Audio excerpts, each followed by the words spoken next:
Hey everybody, I'm Julia Marie, your experienced guide to the other side, and this is the place for spirited conversations for awakening souls. Take a break from your busy schedule and listen to this. Welcome to Evolving Humans. I'm your host, Julia Marie, and this podcast is for visionary people like you who are exploring the true nature of reality and want to contribute to the global awakening. You seek to deepen the connection to your multidimensional self so that you can live a more conscious life. Did you know you don't need an animal communicator in order to connect with your animal friends? Today on Evolving Humans, we'll be talking about how to communicate energetically with our animal companions. My guest today is Dr. Susan Fay. I've known her for almost a decade and can't wait to introduce you to her incredible work. Dr. Fay is an internationally known speaker, clinician, consultant, and the author of Sacred Spaces, Communion with the Horse Through Science and Spirit. Susan is a highly intuitive person herself and an accomplished horsewoman. She's devoted to enhancing the lives of both horses and humans, and her passion is to help people discover more about their own innate human capabilities so that they can unlock the keys to energetic communication with their animal companions. Welcome to the show, Susan, and thank you so much for spending time with us today. Oh, I am so honored to be here, and this should be a lot of fun. I'm always curious how a person opens to the spiritual side. So what was it like to grow up in Susie's house?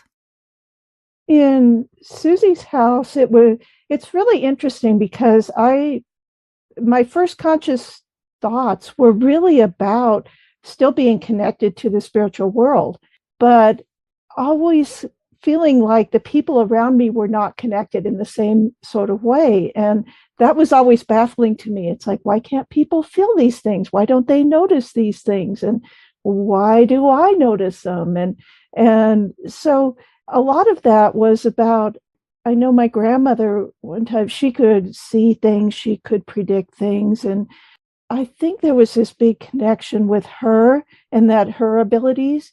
And then as I was growing up, there were some things that happened in our society back in the 1950s, 1960s, where that kind of thing wasn't acceptable. You were looked at as frightening, scary. You intimidated people if you had those abilities. And so I believe what they did to her, they called it, they were going to fix her, and they fixed her with electro shock therapy. Oh. And so I think then all those abilities went away, and somewhere inside of me, even though I wasn't aware of like what was happening at some level of consciousness, I was aware that it was not safe to speak of these things or to show anyone what you could do or what you were feeling that wasn't considered normal. So my younger life was, I kept a lot of that secret and didn't talk about it.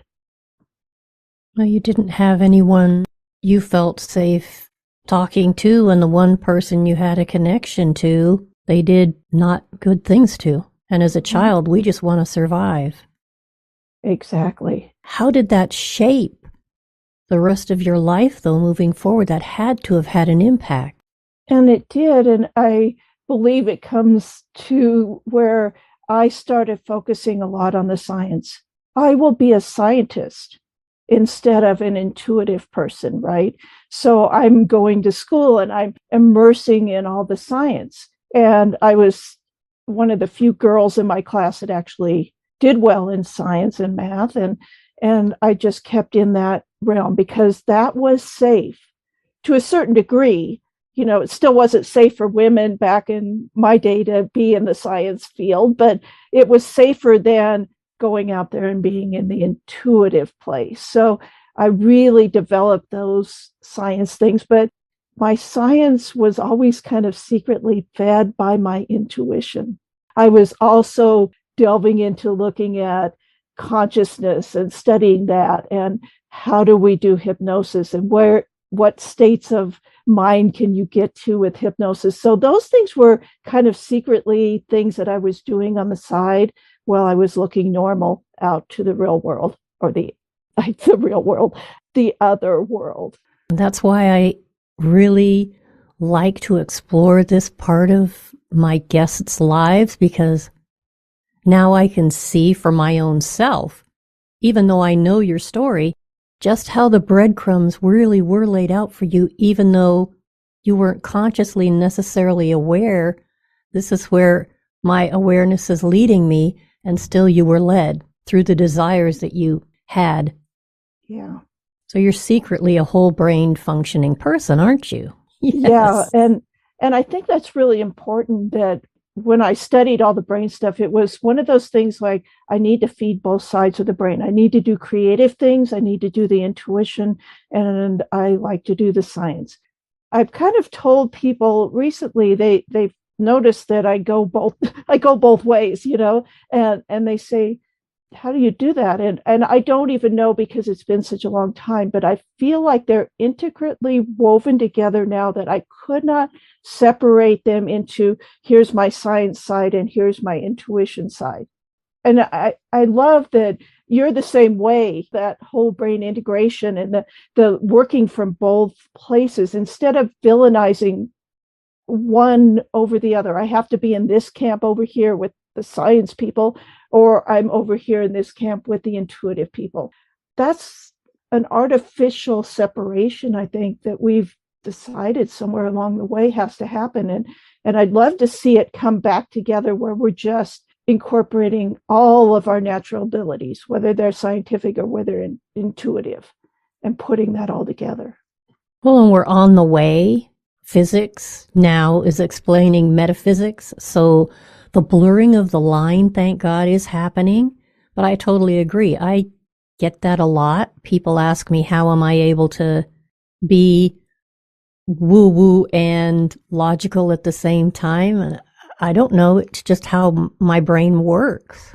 I know that's the goal for all of us. And the more we can learn to strengthen whichever side of us is weaker, will expand your capacity for receiving information anyway, and the quality of the information that comes to you. Right, exactly. It just feels like one informs the other. And I think that's probably how you feel yours works too. It's like, if they took one of those away from us, it would not feel like we were whole. When the insight comes, the pieces of the puzzle and how it fits comes from the logical side of my brain. The pattern seeking part of my brain is what makes sense of what comes to me from the field. Mm-hmm. So I wouldn't be able to be who I am or understand what I do without utilizing both sides of my brain. Absolutely. And we don't seem to teach that to kids in school. It's almost like they have to pick their camp. Which one are you going to go to? Are you going to be an artist, or are you going to be a scientist? And why does that have to be a choice? We think of people like Leonardo da Vinci, who could do both so beautifully well. And look at what he was able to do when he integrated both sides of his brain and used both of them. He's a great example, because he was not only incredibly creative, but he used a lot of science in the things that he created, and also was an incredible inventor. So yes, Leonardo is the perfect example of whole brain functioning at its finest. Mm-hmm. And what is that person considered? Genius? Yeah. Because I don't think you get to genius necessarily without that integration.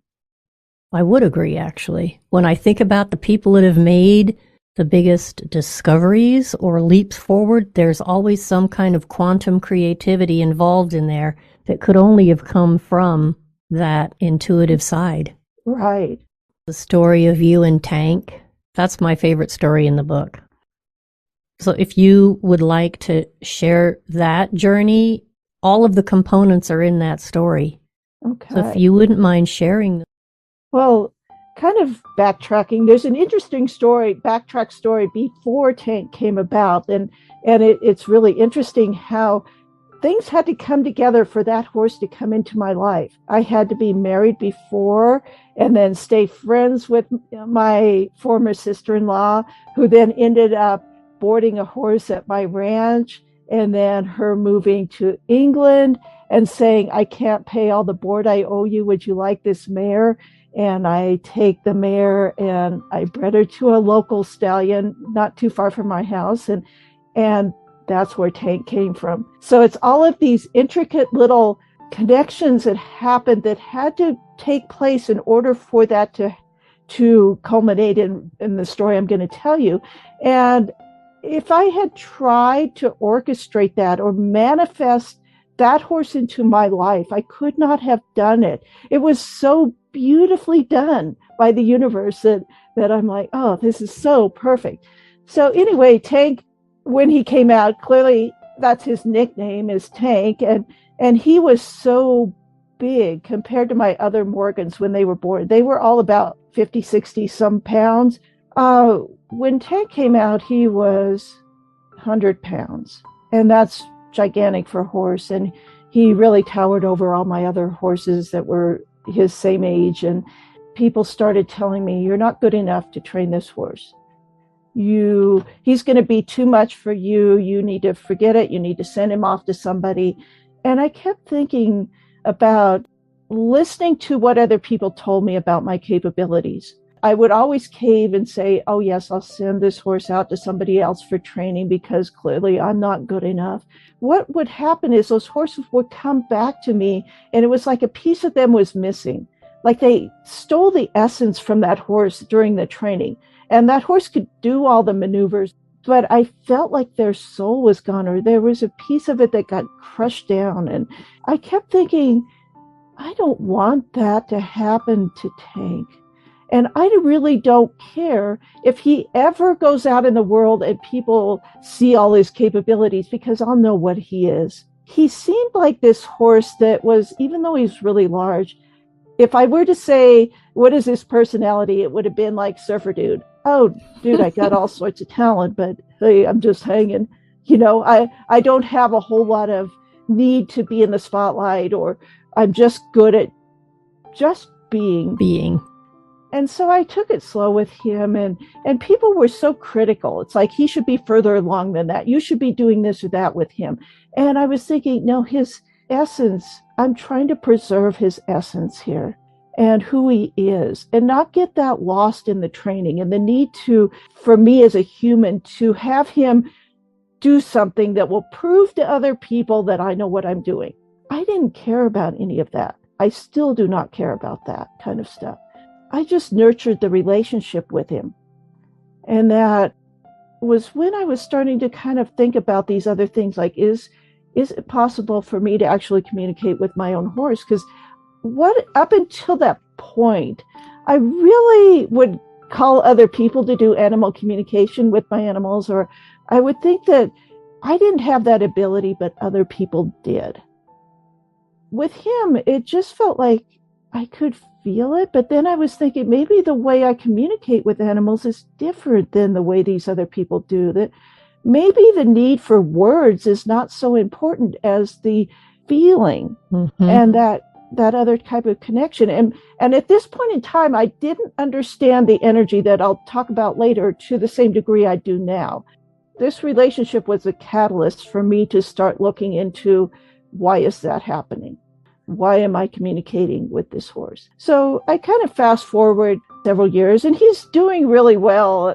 I just take him to a show here and there, and he just does really well. And I'm like, oh, this is great, and he's happy, and I feel like I'm preserving his desire to want to do the work. And it came down to, I had prepared for years, and I just took him and nurtured him through, and it's like, okay, putting one little piece together at a time. And I thought, okay, now I've got it. And this horse has so much talent. We qualified for this big national show in Oklahoma City. And right before we were ready to go, my ex-husband says, hey, I'm leaving. Your dream of the horses is over. Essentially, he kind of took away my ability to go. It's like he wanted me not to be able to go to that. event. And so all the bank accounts were frozen, and I didn't have cash. I'm out in the middle of nowhere on a ranch. I didn't deal in cash. I dealt in bartering. So he was the holder of all those things monetary. And so I was like, wow, I don't get to go do that thing. And I don't think he wanted it, because I think underlying everything, he was starting to see the intuition and the scariness come to the surface, and it terrified him. Mm-hmm. It terrified him what the horses did for me that he couldn't understand. I think he was so afraid that he had to leave that relationship, but he couldn't do it in a nice way. It had to be dramatic, right? So just going forward, it's like, well, I really like to go to that show. And somehow, I think I said in the book, and I remember now as I'm talking, it's like, I'm like, well, what if I could get a credit card? And I just put the expenses for this trip on my credit card, and I'll worry about that later, because what I really wanted was an experience with this horse. And somehow, deep down in my soul, I knew that this was a soul journey I had to take that had nothing to do with us winning or doing anything at the show. It was something about I had to go on that journey alone and prove to myself. And this is when you let intuition guide and you don't ask too many questions. It's like, I know I'm supposed to go to that show. Before all of this, I'd been practicing a lot of visualization and communicating with horses through visual means, and I had gotten that pretty good. And there was that other piece of that where I felt I visualized our ride there to the point where it was so real that all I had to do was show up there, and it was going to turn out in this wonderful way. And it wasn't that I tried to manifest, I'm going to win by this much, or I'm going to do this. All I manifested was, I want to feel what it's like to ride in that arena, what it's like to have those ribbons on the horse, and that wind when you're riding down to accept the award, and this big ribbon just creating kind of fluttering and that feeling of air on you. I did a lot of visualization on those things, not about I'm going to win this, but just what does it feel like to ride in that arena if you won? If you go back and read my book, I talk about all the steps I did in my visualization of that event. And it was very much about the feeling of it. When I visualize, I like to put in the sight, sound, smells, taste, whatever. And then the strong emotion is what locks that in and makes it real in your mind. Mm-hmm. Okay, so, well, I visualized a long time, and it seems like it's really real that I go to that show and we do really well. So somehow I'm going to get to the show. And so, the credit card comes just in time. All those things fell into place again. I packed the horse up by myself, drive 1,000 miles to Oklahoma City by myself, going, I have no idea why I'm being guided to do this. When I got to this show, it was interesting because it was so much fun, because it was a place where I went to once a year and I would see people I didn't see. And so I'm going around and I'm by myself and I put my horse away and people are looking at me like, you're here by yourself. We have a team of people to take care of, all this. So they didn't take me seriously. Plus I was going around and I was talking to people and I was laughing and I was having a good time. And I could see when I came back to where my horse was boarded there, that the people across were really mad because they kept saying, you shouldn't be here if you're not serious. And I'm like, what's that supposed to look like? And would my horse think that would be a good thing if I were serious? Or would he have more fun if I was having fun? I really had absolutely zero expectations, but somehow deep in my soul, I still knew I was walking into that picture. That destiny, you might say, of what was going to happen. What was really interesting is that when we went, I just went through my normal get him ready, go warm up, come back. And then it came time to, here's our classes. And I just spent a moment sitting on him. And I remember saying or thinking to him, now it's when we show ourselves what we're made of. Can we overcome this sadness, this uncertainty of where our life is going to go and be in this present moment and do this? And it's almost like he said, yep, I got it. I got us. It's one of those when people talk about being in the zone, it's like each one of the rides was like in the zone. But what was very interesting and something that I noticed is that compared to the other riders who were stressed out and they're over preparing and they're getting everything ready, that when we went into the ring, I was completely relaxed. Like, because I had seen the rides thousands of times in my mind, I just had to sit on him and go, okay, we just ride around here and it's fine. What I think happened, people started coming to watch our rides, which it's really boring to watch dressage. I mean, I wouldn't watch it myself, and I ride it. It was interesting that people were coming into the stands and sitting there to watch, and then they would leave when we were gone. I kept going, I wonder what it is. And then I noticed it's like, oh, they're coming to sit in the energy of what it feels like to watch us ride, because there's no tension there. We're riding in a space that's different than what people see. We've gone to a different world. We're creating a different energetic field in this space when we come into it. That to me was the impetus, the catalyst for me to go, wait a minute. And all these factors came together, those things that I was guided to work on, like visualization and learning about myself and calming techniques and meditation and all of those things. It's like, oh my gosh, it's about creating this space. And in that space, there's effortless. You don't have to do anything. The connection to tank was what I call communion. Instead of just, I'm sitting on a horse and I'm riding, it was like I was sitting on a being and we became one together. Almost the same way that we talk about our brains becoming one, our scientific brain and our intuitive brain becoming one. It felt like that same sort of fusion where I could no longer separate myself from my horse, that I felt what he felt what I felt. When I came off of that weekend, he ended up winning like 5 national championships and 2 world championships. I didn't even try. And that was not the goal. The goal when I went there was, I want to have my last ride on this horse and I want to experience it to the biggest degree that I can, immerse myself in that experience. When I came off of it and I went home and I thought, you know what I'm going to do? I'm going to go study why that happened to me and all the factors that came about.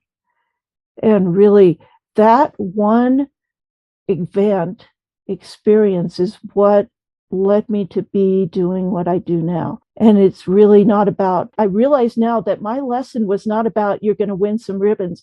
My lesson was, what are you going to do in your life that's going to make other people's lives better or different?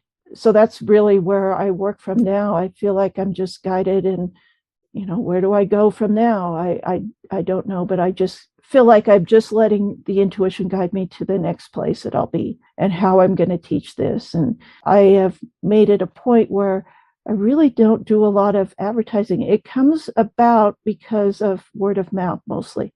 Someone has worked with me and then they come and say, I heard somebody else had this experience and I want to know how to do that experience too. Organic is actually quite effective. It really is. And one of the reasons why I wanted to have you share your story is for the very reason you just explained, the feeling, the visualizing what it is, doing your part in the dance with the field of creation in order to make something that you knew was a part of your destiny manifest. Yes, you had to put it on a credit card, but you also followed without too much question that intuition that you knew that said, I need to go this way. Yeah. And you trusted and you had faith, and the result was a profound experience that provides a context and a framework for everything you do. Yeah. That's available to all of us. I don't know about you, but I was never a person to go, oh, I could do that thing.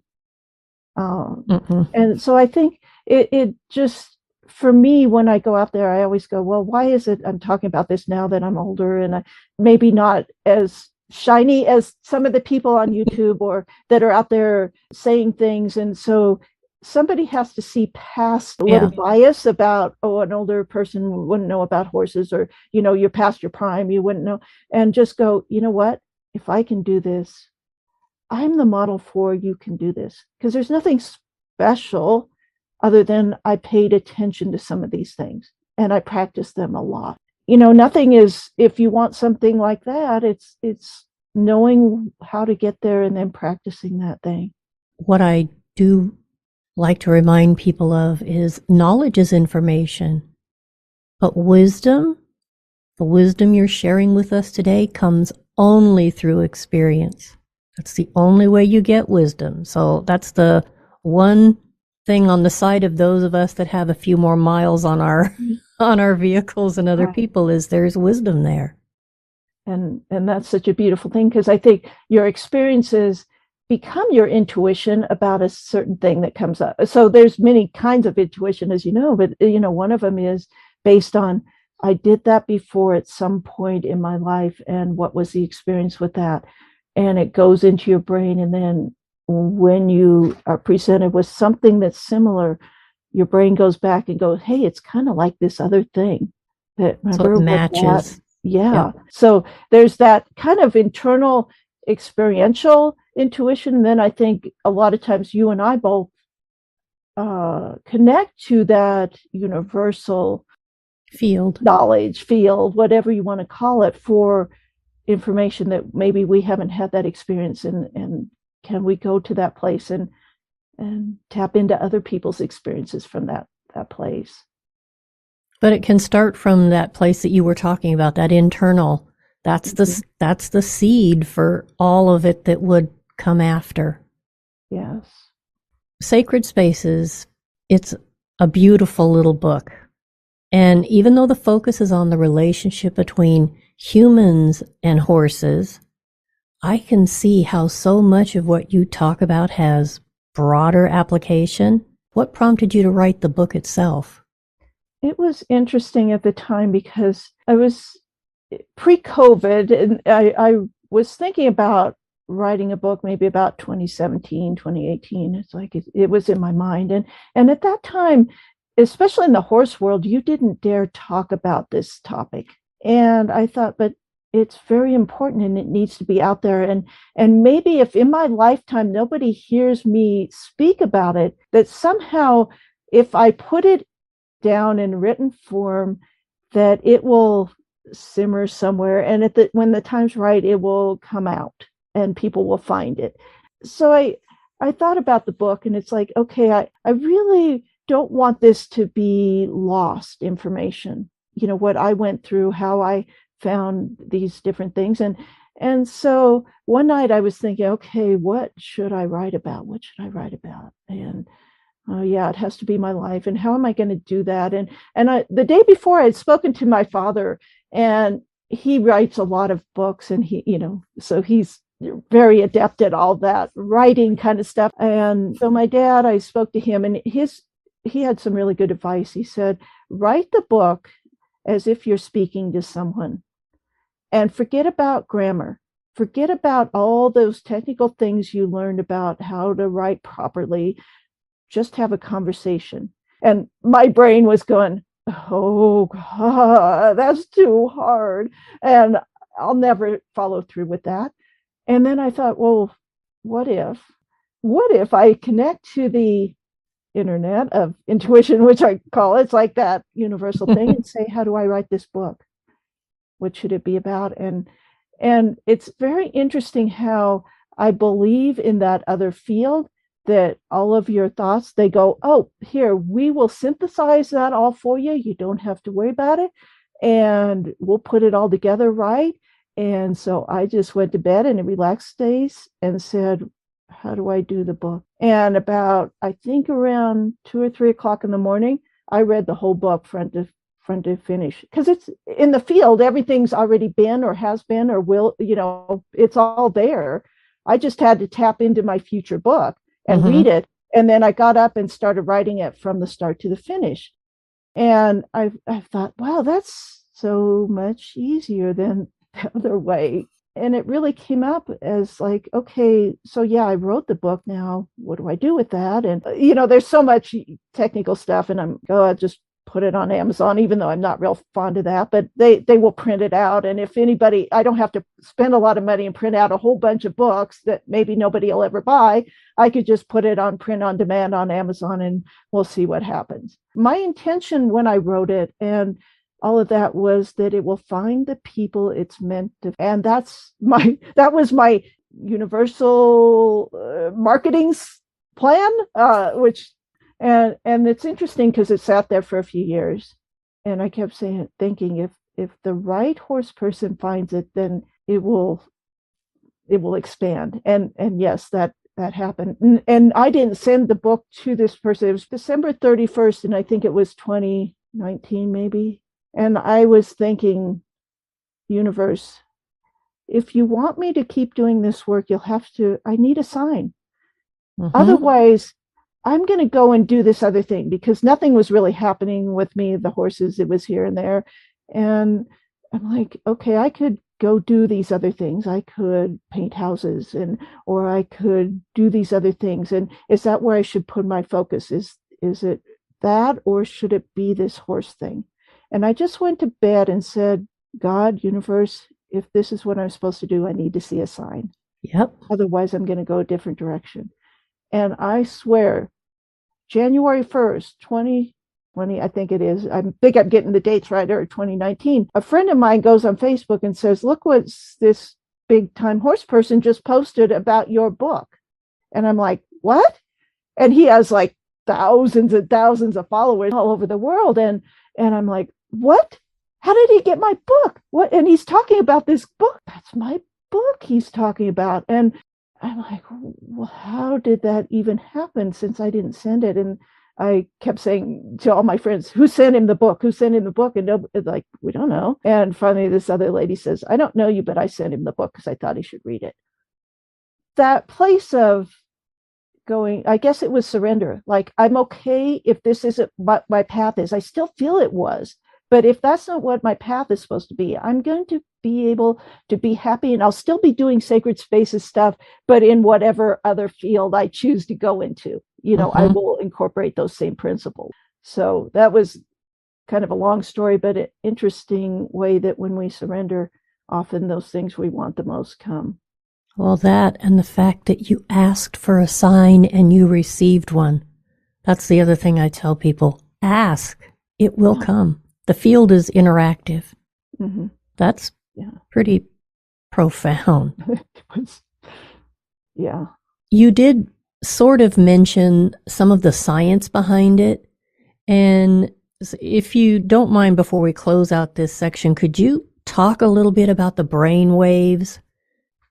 Part of my study, I went after the tank experience, and I thought, what area of study do I want to go into that's going to enhance this and really help me explain a lot of things? And psychology is good because it can go into the neuroscience, it can go into our thoughts, our behaviors, all of those different things. And I was thinking, the answer is in there. It's about something about the energy we create when we think a certain thing or have a certain emotion. And so I really delved into the science of what happens when we change our thoughts. So there's so much science on, when they hook someone up to an EEG, electroencephalograph, and you will see where the brain is actually producing electrical activity.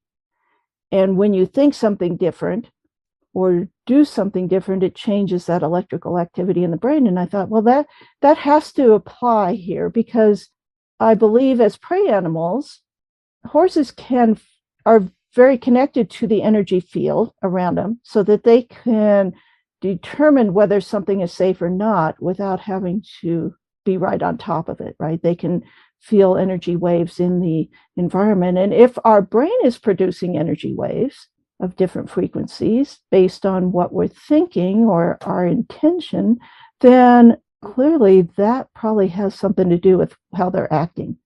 The same thing, we are an electromagnetic being.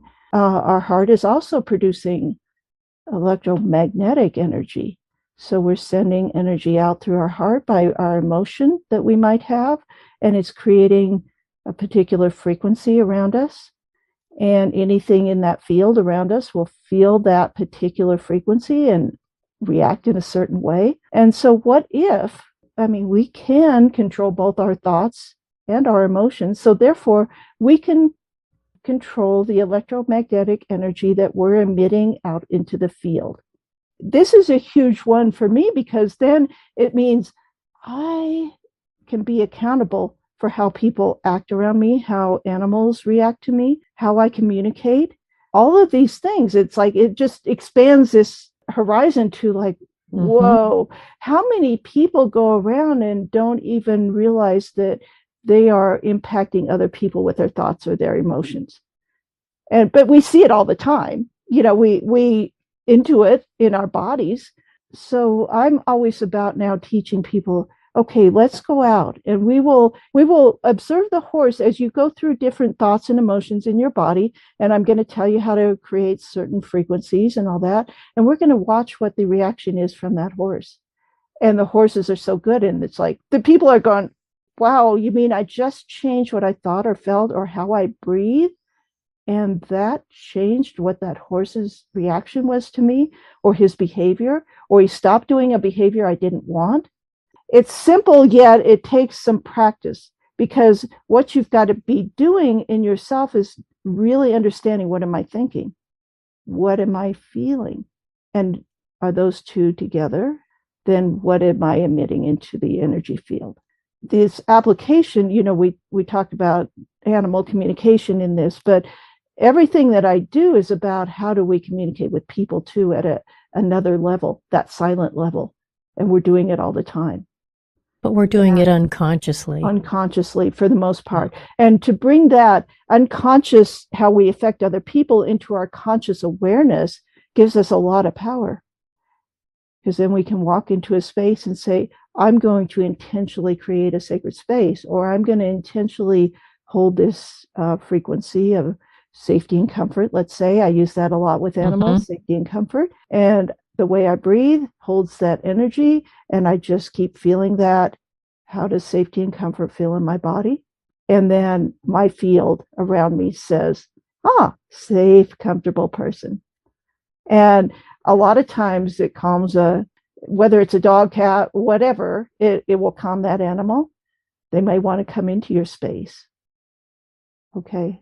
So we often think about, we repel, especially in the horse world, that, person goes to catch the horse. It's really, they got the halter and they got the intention, I'm going to catch that horse.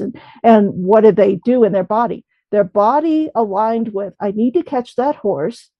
And there's an intensity to that. And then their body reflects that intensity. It becomes stiff and unnatural and has an agenda. And the horse goes, woo, no way. And I'm going to go down to the field here and I'm going to make it hard for you to catch me, because I don't want to be around that energy.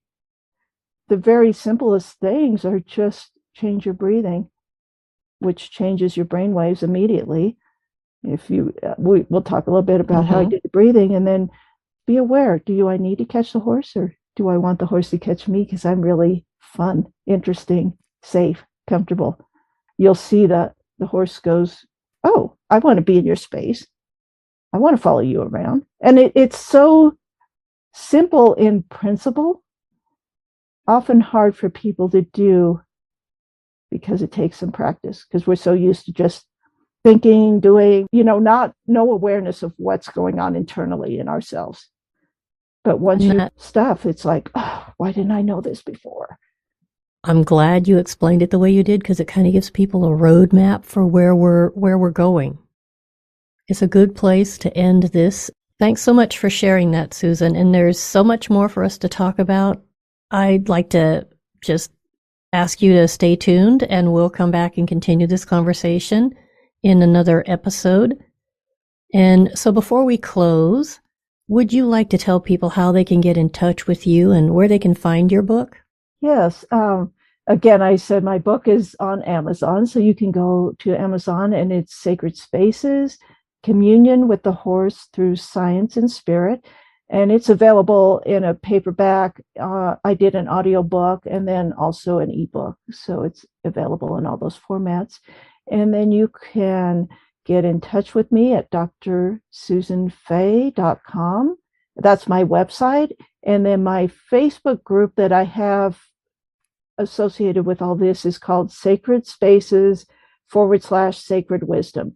And you can go on there and ask. It's a private group, so you answer all the questions, and then the administrator will let you into that site. And it's one where we share a lot of the experiences people have with incorporating some of these ideas in with their animals, whether they're cats, dogs, horses, whatever, or people.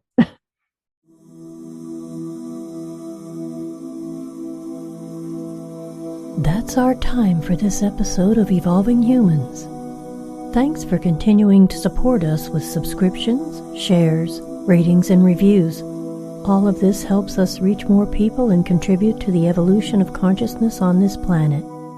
I'll leave you with a quote from the show for you to contemplate as you go about your day. When we surrender, often those things we want the most come. Dr. Susan Fay.